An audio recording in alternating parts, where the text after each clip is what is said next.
Welcome back बच्चों।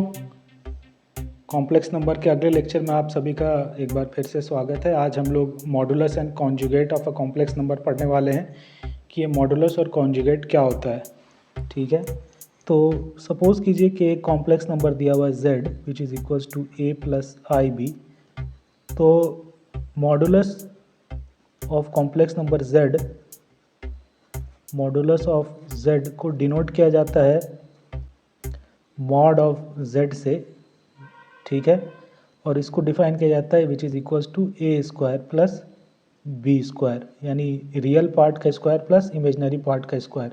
और यहाँ पे सिर्फ और सिर्फ प्लस साइन लेते हैं, माइनस वाला नहीं लेते हैं। यानी ये एक नॉन निगेटिव रियल नंबर है। नॉन निगेटिव इसलिए बोल रहे हैं कि ज़ीरो भी हो सकता है। नॉन निगेटिव मतलब इंक्लूडिंग ज़ीरो। अगर पॉजिटिव बोलते तो ज़ीरो नहीं होता, लेकिन एक कॉम्प्लेक्स नंबर ज़ीरो होता है, 0 प्लस आई ज़ीरो, जिसका मॉड ज़ीरो आ जाएगा, इसलिए इसको नॉन नेगेटिव रियल नंबर बोलते हैं। तो मॉडुलस ऑफ z को इस तरह से डिफाइन किया जाता है और ये एक नॉन नेगेटिव रियल नंबर होता है। ठीक है, और कॉन्जुगेट ऑफ z होता है,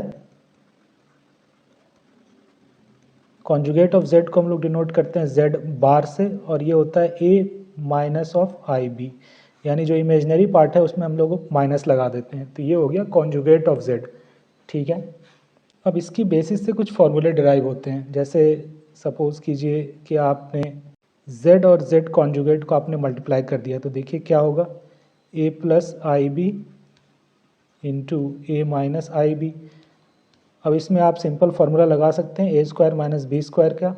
ये कॉम्प्लेक्स नंबर में सारे फार्मूले लगते हैं। तो ये हो जाएगा A square minus of I B का होल स्क्वायर, यानी ये होगा i square B square, i square minus one हो जाएगा, तो यानी माइनस ऑफ बी स्क्वायर, और ये माइनस यानी प्लस हो जाएगा, यानी ये हो जाएगा A square plus B square.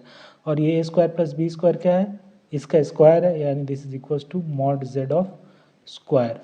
यानी z इंटू जेड कॉन्जुगेट क्या हो जाता है, मॉड z का स्क्वायर। तो ये भी एक फॉर्मूला है जो काफ़ी काम में आता है, z into Z conjugate is mod z का स्क्वायर। इसको दिमाग में बैठा लीजिए, ये बहुत काम का चीज़ है। z conjugate is equals to mod z square. ठीक है, अब कुछ रिजल्ट्स हैं जो कॉन्जुगेट और मॉडुलस से रिलेटेड हैं। कुछ रिजल्ट्स हैं, उसको याद कर लीजिए।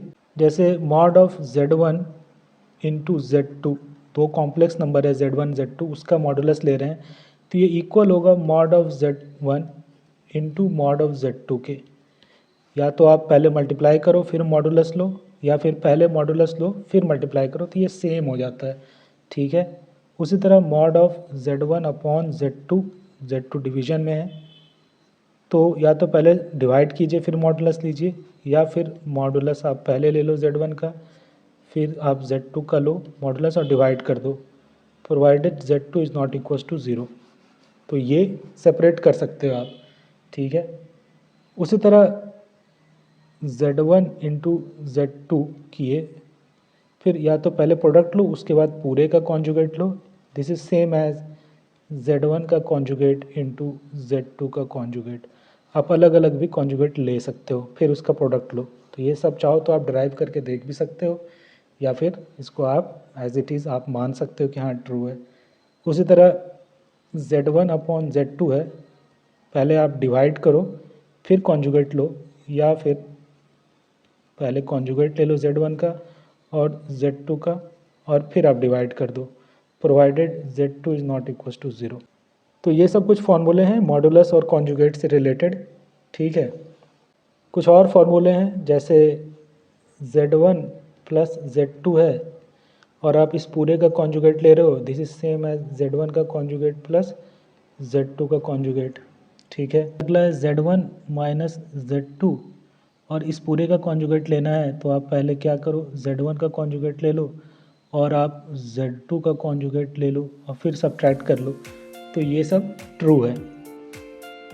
तो ये सब 4-5 फार्मूले हैं कॉम्प्लेक्स नंबर में जो मॉडुलस और कॉन्जुगेट से रिलेटेड है, तो इसको भी ध्यान में रखिए। ठीक है, ये सब काम में आता है जब क्वेश्चंस हम लोग सॉल्व करेंगे, तो बड़े स्ट्रेट फॉरवर्ड हैं, कुछ खास भारी भी नहीं है। यहाँ पे एक और चीज़ आप नोटिस कर सकते हो कि z कॉन्जुगेट क्या हो गया, a माइनस आई बी। अब इसका फिर से कॉन्जुगेट लोगे z कॉन्जुगेट का, तो ये क्या हो जाएगा, a प्लस आई बी, यानी z कॉन्जुगेट का आप कॉन्जुगेट ले लो तो ये आपका z ही हो जाएगा। ठीक है, तो ये भी एक फॉर्मूला है। तो इसके बेसिस पे हम लोग कुछ क्वेश्चन सॉल्व करेंगे अगले लेक्चर से। तो आज के लिए इतना ही बच्चों, बस मॉडुलस और कॉन्जुगेट का बेसिक फार्मूला आप लोगों को पढ़ाना था, ज़्यादा कुछ नहीं। तो मैं लेक्चर छोटे ही रख रहा हूँ ताकि आप लोगों को आसान हो, कि टाइम निकालने में ज़्यादा दिक्कत ना हो और आप लोगों का रिवीजन होता चले। ठीक है, आप चाहो तो ये सब एक बार प्रूव कर सकते हो। जो लोग पहली बार इसे पढ़ रहे हैं, आप लोग एक काम कर सकते हैं इसमें कि Z1 को आप मानिए कुछ a प्लस आई बी, और Z2 को आप मानिए C प्लस आई डी, और ये सारे को LHS RHS इवेलुएट करके देखिए कि क्या ये सही आ रहा है। इससे क्या है, आपका फार्मूला जो है वो साफ़ होगा, हाथ साफ़ होगा उस पर, और दिमाग में अच्छे से सेट होगा। तो आप लोग ये होमवर्क घर पे कर सकते हो ताकि फ़ायदा हो आपको। ठीक है ना। तो आज के लिए इतना ही बच्चों, थैंक यू।